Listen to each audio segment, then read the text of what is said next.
आज के प्रश्न में हम लोग रीजनिंग से संबंधित वेन डायग्राम लेकर आया हूँ जो पिछले 2022-23 SSC, CGL, CPO, CHSL, MTS में पूछे गए हैं। तो आज हम उसे हल करेंगे। पिछले क्लास में मैंने इसकी बेसिक चीज़ों की चर्चा कर चुके हैं। तो स्टार्ट करते हैं हम हल की ओर। प्रश्न कहता है, 1 नंबर प्रश्न की हम चर्चा कर रहे हैं। ये 1 नंबर जो प्रश्न है मेरा, खिलाड़ी, कप्तान और कोच, ये कहता है ये आपको 3 चीज दिए गए हैं। इसमें तीनों कथन में कौन सा डायग्राम संतुष्ट करेगा, कौन सा सही होगा, उसकी चर्चा करेंगे। कहता खिलाड़ी, कप्तान और कोच। देखिए, जो खिलाड़ी होता है और कप्तान और कोच, देखिए एक डायग्राम बनाएंगे हम। ये मैं ले लिया कि खिलाड़ी है, तो कप्तान कहाँ जाएगा? खिलाड़ी के अंदर चला जाएगा, क्योंकि किसी भी टीम का जो कप्तान होता है वो खिलाड़ी का एक सदस्य होता है। यानी कप्तान खिलाड़ी से बाहर नहीं जा सकता है। कप्तान है क्या है? वह एक खिलाड़ी के अंदर है। जबकि कोच, कोच क्या है जी?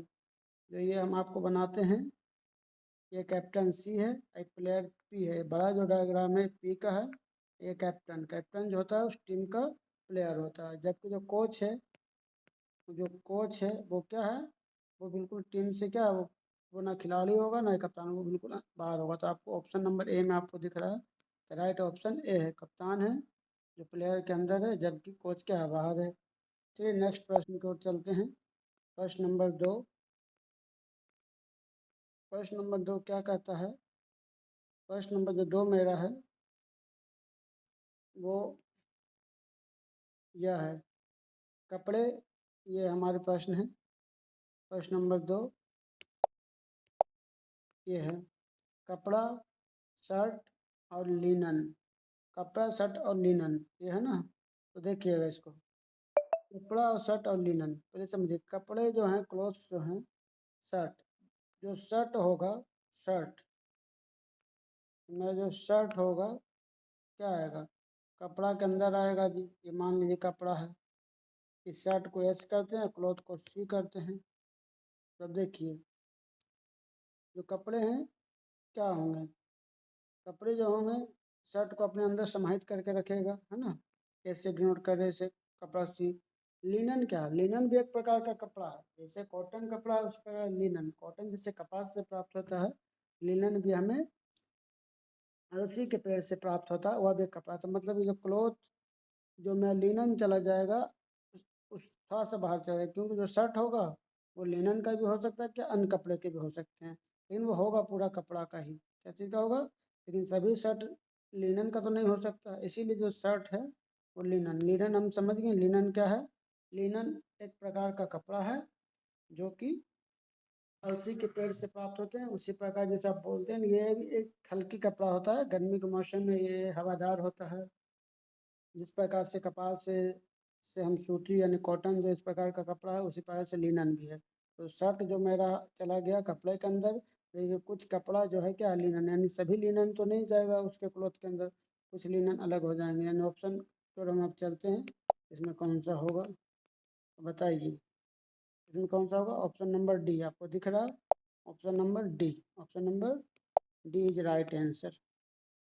अब चलते हैं हम नेक्स्ट प्रश्न नंबर 3 की ओर।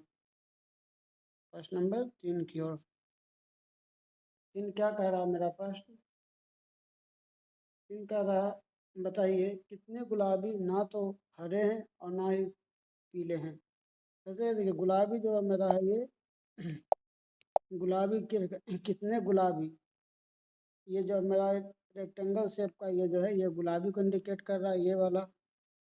कितने गुलाबी ऐसे हैं जो ना तो हरे होंगे और ना ही पीले होंगे। कैसा होगा? ना ही मेरा हरा होगा ना ही पीला होगा। तो देखिए, हरा कौन सा है? हरा मतलब ये वाला, ना ही हरा होना चाहिए, ये है ना। और ना ही हमको क्या होना चाहिए? ना ही हमको पीला होना चाहिए। देखिए पीला, पीले कौन से? त्रिभुज वाला। ये ना पीला है और ना ही हरा है। वो गुलाबी कौन सा है? देखिए वो बतिया 10। 10 क्या है? ये ना ही तो हरा है और ना ही ये मेरा पीला है। अब देख सकते हैं, ये जो 10 है क्या है? ना ही इसके अंदर आ रहा है गुलाबी जो है, ना हरा कंदारा ना पीला कंदारा, तो 10 मेरा राइट आंसर हो जाएगा option number D. Option number D is right answer. First next, अब कहता है नीचे दिए गए वेन आरेख पर विचार करें। देखिए प्रश्न नंबर जो हम चल रहे हैं,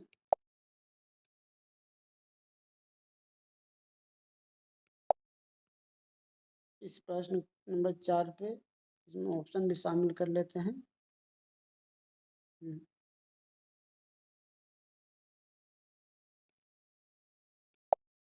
नीचे दिए गए वेन आरेख पर विचार करें और दिए गए विकल्पों में से उस संख्या को चयन करें जो बालिकाओं को संख्या को दर्शाती है, साथ ही जो खिलाड़ी के साथ साथ नर्तकी भी है। तो सबसे पहले मुझे उसे सिलेक्ट करना है जो बालिकाएं हैं। देखिए जो मैं सिलेक्ट कर रहा हूँ पहले, ये क्या है, ये जो सर्किल है बालिकाओं का है। अब कहता है वो क्या नहीं होना चाहिए, क्या नहीं होना चाहिए, क्योंकि क्वेश्चन कह रहा है ये वैसे हमको वैसे सिलेक्ट करना बालिकाओं की संख्या को दर्शाती है जो साथ, तो खिलाड़ी के साथ साथ नर्तकी भी होने चाहिए। मतलब बालक को तो देखिए लेंगे नहीं, जो बालक मेरा है वो क्या है, ये नहीं आएगा इसमें। तो नर्तकी देख लीजिए आप, नर्तकी कौन कौन आ रहे हैं। जब आप फिर से देखते हैं, हम लोग नर्तकी की बात करते हैं, प्रश्न की ओर चलते हैं। प्रश्न कह रहा है उस बालिकाओं को लेंगे, देखिए बालिकाएं हैं जो नर्तकी, मतलब ये हो गया नर्तकी, ये हो गया खिलाड़ी, दोनों होना चाहिए। अब देखिए कौन से हिस्सा है, ये तो केवल यहाँ से ये सब चला गया, क्योंकि ये केवल क्या है, केवल नर्तकी और ये बालिकाएं हो गए। हमको खिलाड़ी भी चाहिए, तो खिलाड़ी में देखिए क्या, चार जो एक ऐसा कॉमन डिजिट है।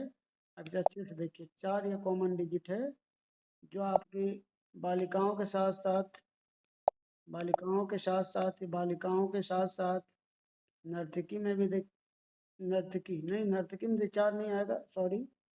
देखिए सिक्स, सिक्स आप देखिए बढ़िया से, ये नर्तकी साथ में खिलाड़ी भी है और लड़का भी नहीं है, बालक तो देखिए, बालक तो यहीं से राउंड चला गया, ये है ना, पिछले फिर हम थोड़ा सा किचपिच हो गई थी। तो आप देखिए जो बालिकाएं हैं, तो बालिकाएं देखिए यहाँ 6 से ऐसे हम राउंड किए, बालिका है। ये क्या है जी, ये जो है नर्तकी का सर्कल है। ये किसका, देखिए तीनों जो घिरा हुआ सर्कल कौन सा है, सिक्स, क्या आ गया ऑप्शन सिक्स, देखिए कहाँ लिखा, option number A, option number है। नेक्स्ट प्रश्न की ओर चलते हैं, 5 नंबर प्रश्न, बिस्तर शयन कक्ष और मकान, बिस्तर शयन कक्ष और मकान। अब देखिए समझिए, पहले मकान, पहले मकान आएगा क्योंकि मकान सबसे बड़ा है ना। इसमें क्या है जी, अगर हम यहाँ पे एक डायग्राम लेते हैं कि चलिए एक मकान ले लेंगे, मकान के अंदर आएगा आपका शयन कक्ष, मतलब जहाँ पे हम लोग सोते हैं, बेडरूम। बेडरूम के अंदर अंदर आएगा, क्या आएगा, बिस्तर। बिस्तर कहाँ लगा रहता है, बेडरूम में लगा रहता है। अब बोले सर ये, अब देखिए ये तो हो नहीं सकता क्योंकि इसमें तो कुछ भी नहीं है, ये भी नहीं हो सकता। ये क्या होगा, ऐसा थोड़ी, बेडरूम, बेडरूम कहाँ रहेगा, बेडरूम जो बिस्तर होगा बेडरूम में ही होगा, तो उसके अंदर चला जाएगा। ये अगर मकान आप मांग रहे हैं तो बिस्तर, बेडरूम अलग बिस्तर अलग चला जाएगा। तो ये देखिए आपका मकान हो गया, या बेडरूम, आइए नीचे क्या हुआ, बिस्तर। Option number C is right answer. Next प्रश्न की ओर चलते हैं। देखिए इसे थोड़ा सा 6 नंबर, ये एक प्रश्न है जो मैथमेटिकल है, तो इसे भी हम देखते हैं। हाँ, 6 नंबर क्या था, 110 छात्रों का एक समूह है, कहता है कि जो छात्र हैं, टोटल संख्या जो 110 है, कितना, 110 छात्रों का एक समूह है, 110 छात्रों का एक समूह। चलिए हम एक डायग्राम बना लिए, टोटल इसमें 110 स्टूडेंट है भैया, कितना, 110 स्टूडेंट है, जिसमें का 23 छात्रों ने दो खेलों बैडमिंटन और शतरंज में से किसी में भी भाग नहीं लिया। मतलब एक मान लेते विद्यालय है, विद्यालय में 110 छात्र हैं, कितने, 110 टोटल जो छात्रों की संख्या है 110 है। उसमें 23 छात्रों ने दो खेलों बैडमिंटन और शतरंज में से किसी में भी भाग नहीं लिया। अब दो, मान लीजिए इसके अंदर दो खेल खेले जाते हैं, ठीक, बैडमिंटन, बैडमिंटन और चेस, है ना। अब 23 ऐसे हैं जो केवल छात्र हैं लेकिन वो कुछ खेल नहीं खेलते हैं, ठीक, 23 हम रख लिए जो किसी प्रकार का वो खेल नहीं खेलता है। 45 शतरंज, 45 चेस वाला संख्या ये है 45। और ये जो हम आपको नेक्स्ट ये बैडमिंटन वाला जो है, बैडमिंटन वाला कितना करा जी, 61 है, 61 है। तो सबसे पहले आप देखिए 110 मेरे छात्र हैं, जिसमें तेज कुछ खेलता ही नहीं, तो तेज को तो हम हटा देंगे क्योंकि तेज तो खेलने वाले विद्यार्थी है नहीं। 10 में से 3 गया तो 7, बचिए 10, 10 में से 2 गया तो 87 को लोग हैं जो टोटल खेलते हैं। और 87 में से क्या कर दिया, ये 61 छात्र हमने भाग लिया, 45 बैडमिंटन, बैडमिंटन में हो गया 45, ऐसे में हो गया 61। अब 61 और 45 को अब जोड़ेंगे, क्योंकि हमारे पास तो 87 खिलाड़ी है, ये तो अब जब 61 45 जोड़ेंगे तो कितना हो जाएगा, 60 है, 40, 100 और 5 106, टोटल 106 हो गया। जबकि 106 तो है नहीं, मेरे पास 87 है। तो मतलब ये जो कॉमन पार्ट आ गया है, जो दोनों में काउंट हुआ, इस पे लिए हम काउंट कर लें तो 106 में 87 चला जाएगा तो कितना बच जाएगा जी, 107 रहता तो 87 आता तो 20, यानी 19। 19 से मेरे पास हैं जो दोनों खेल को खेल रहा है। परीक्षा में ये भी पूछ सकता था कितने छात्र हैं जो दोनों खेल को खेलना पसंद करते हैं, 19। हमसे ये प्रश्न ये नहीं पूछा है, पूछा जा सकता है तो हम इसको ढंग से आंसर निकालेंगे। फर्स्ट निकाला कितने से केवल बैडमिंटन खेलते हैं, तो देखिए बैडमिंटन है कितने, बैडमिंटन 45 है। अब 45 में तो अब देखिए 19 तो कॉमन हो गया, हमको केवल यानी इस पार्ट को चाहिए, तो 45 में 19 से घटा देंगे तो कितना है, 45 में 20 से घटाएंगे तो कितना आता है, 25, और एक कम घटा देंगे, टोटल आंसर इसका हो जाएगा जी, कितना हो जाएगा, 26। 26 ऐसे छात्र हैं जो केवल बैडमिंटन खेलते हैं। अगर ये पूछ दे कि कितने जो दोनों खेलते हैं, तो दोनों कितना हो जाएगा, 19। कितने ये कितने शतरंज खेलते हैं, तो 61 हम जब 19 से घटा देंगे, इसका भी आंसर आ जाएगा आपको 42। लेकिन हमारे प्रश्न, ऐसे प्रश्नों को हल करना केवल मैथमेटिकल है, और कोई बहुत बड़ी प्रश्न नहीं था ये, है ना। तो छोटा से पेज में अगर इसी मेरे पास बड़ा पेज होता तो मैं इसे अच्छे से एक्सप्लेन कर सकता था। बट आज के लिए मैं इतना रखता हूँ, मैं आगे कोशिश करूँगा कि ऐसे प्रश्नों में थोड़ा सा स्पेस ज़्यादा रखें। अभी थोड़ा सा हमारे पास है, जिसके कारण ये थोड़ी सी समस्या को आप सामना देख रहे हैं। कोशिश करेंगे कि हम आगे इसे सुधार करें। तो अब चलते हैं नेक्स्ट प्रश्न की ओर। प्रश्न नंबर 7, प्रश्न नंबर 7, प्रश्न नंबर 7 क्या कहता है,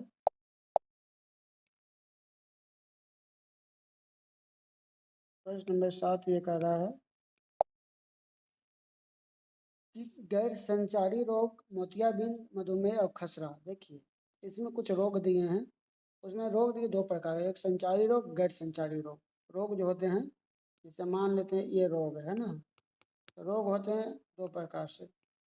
एक तो होता है वह रोग जिसकी आपके शरीर में कुछ कमी हो गई, विटामिन प्रोटीन वगैरह, वो जो रोग होता है उससे हम कहते हैं कि ये कैसा रोग हो गया, गैर संचारी रोग हुआ। संचारी रोग जैसे कि आप इन्फेक्शन बोल सकते हैं, कि से फैलने, लोगों को जो बीमारी है उसके आसपास रहने से वो फैलता है, ठीक, तो वो हो गया संचारी रोग। अब गैर संचारी रोग क्या हो गया, जिसका आसपास रहने से, जैसे कि आप बोल सकते हैं कि मोतियाबिंद की आंखों की बीमारी है, मोतियाबिंद, या बुढ़ापे उम्र के बोल सकते हैं दोस्त हो सकता है। तो मोतियाबिंद आप किस में रखेंगे, मोतियाबिंद को मैं तो रखूंगा इससे क्या है, गैर संचारी में, अनिमानी रोग, ये इसको मोतियाबिंद और मधुमेह जिसे डायबिटीज बोलते हैं, तो ये दोनों जो रोग है ये कैसा है, गैर संचारी है। ये दोनों तो रोग के अंदर आ जाएंगे। गैर संचारी पहले ये हो गया, पूरा बड़ा बड़ा कॉलम हो गया गैर संचारी, ठीक है।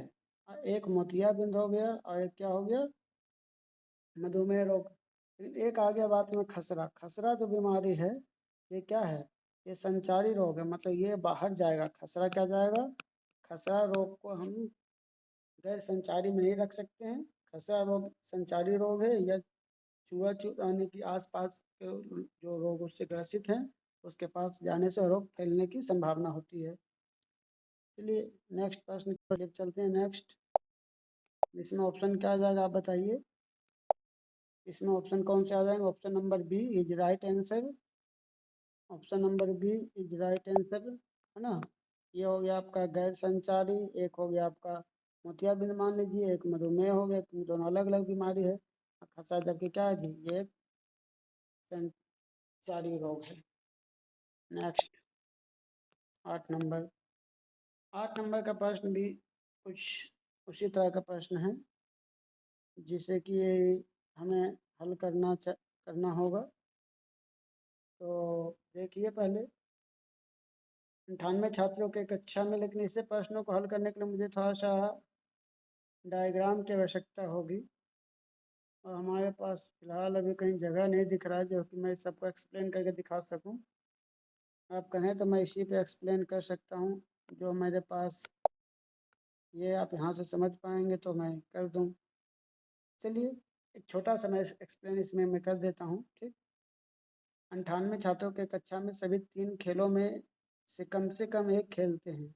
98 जो छात्र हैं कि कक्षा में, जो 98 छात्रों का कक्षा है उसमें कम से कम एक खेल तो सभी लोग खेलते हैं।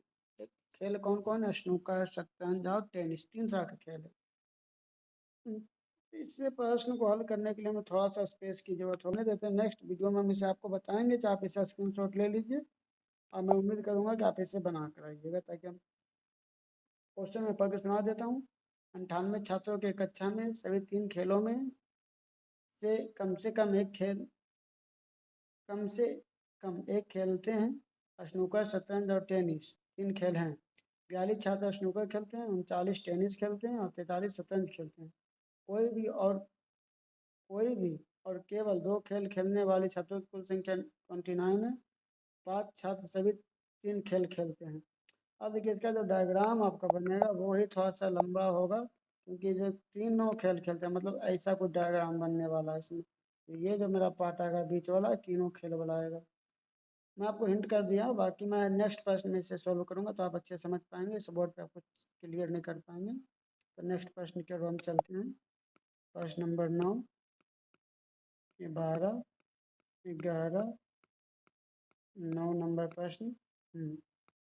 अच्छा, 9 नंबर प्रश्न के लिए हमारे पास पर्याप्त जगह है। मैं आपको इसे अच्छे से एक्सप्लेन भी कर सकता हूँ। अब इसको ऐसे ले लूँ कि आपको ऑप्शन भी दिखे, ताकि आपको जो बनाए अधिकारियों के लिए। हम्म,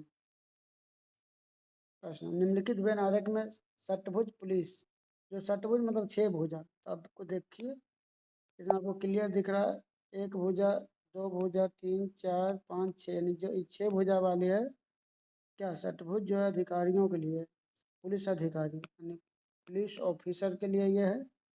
पंचकोण स्नातक के लिए, जो पंचकोण ये है ये ग्रेजुएशन के लिए है। पंच हाँ स्नातक के लिए। वृत्त महिलाओं के लिए ये जो है महिला के लिए यानी वोमेन के लिए है ये। एक बच गया क्या जी, ये। और देखिए वर्ग, वर्ग क्या है? वर्ग जो ये मेरा ये वर्ग है, ये ये इंडियन यानी ये है भारतीयों के लिए। प्रश्न की ओर चलते हैं। दी गई संख्या में उस विशेष श्रेणी में व्यक्तियों की संख्या दर्शाती है। कितने, कौन सी? अब प्रश्न की ओर चलते हैं। कितने भारतीय पुलिस अधिकारी स्नातक हैं लेकिन महिला नहीं है? तो ये क्वेश्चन का जब महिला नहीं, आप देखिए महिला नहीं होना चाहिए, मतलब इस सर्किल का तो कोई पार्ट हो ही नहीं सकता है, क्योंकि बोल दिया महिला नहीं है। तो कितने भारतीय पुलिस अधिकारी, ये भारतीय ये देखिए, भारतीय कौन है? भारतीय ये वाला है पुलिस अधिकारी, ये वाले हैं षष्ठ कोण वाले हैं। स्नातक हैं, स्नातक भी चाहिए, मतलब ये भी मुझे चाहिए जी, इसके अंदर भी आना चाहिए। अब देखिए इसमें से आपको क्या नज़र आ रहा है? ये देखिए जो, अब आप देख, मैं आपको बता रहा हूँ, इसको आपको तीनों में कॉमन चाहिए, केवल सर्किल को छोड़कर। पंचभुज में भी आना चाहिए, वर्ग में भी आना चाहिए और षष्ठभुज में भी आना चाहिए, जो कॉमन है। देखिएगा हमें तो 11 दिख रहा है, यही संख्या वो है 11 जो ये है। आप देखिएगा 11 जो इस वृत्त में तो नहीं है, लेकिन पंचभुज में भी है, षष्ठभुज में भी है, चतुर्भुज में भी। तो उसी को निकालना था हमें, यानी ऑप्शन नंबर देखेंगे अब 11 कहाँ है। Option number 11, option number A, right answer is a. इसका प्रश्न को आपने समझ गया होगा क्या कहना चाह रहा था। उस अधिकारी को निकालना है जो ग्रेजुएशन भी होना चाहिए, पुलिस अधिकारी और भारतीय होनी चाहिए, केवल महिला नहीं होनी चाहिए, तो वह संख्या 11 है। नेक्स्ट,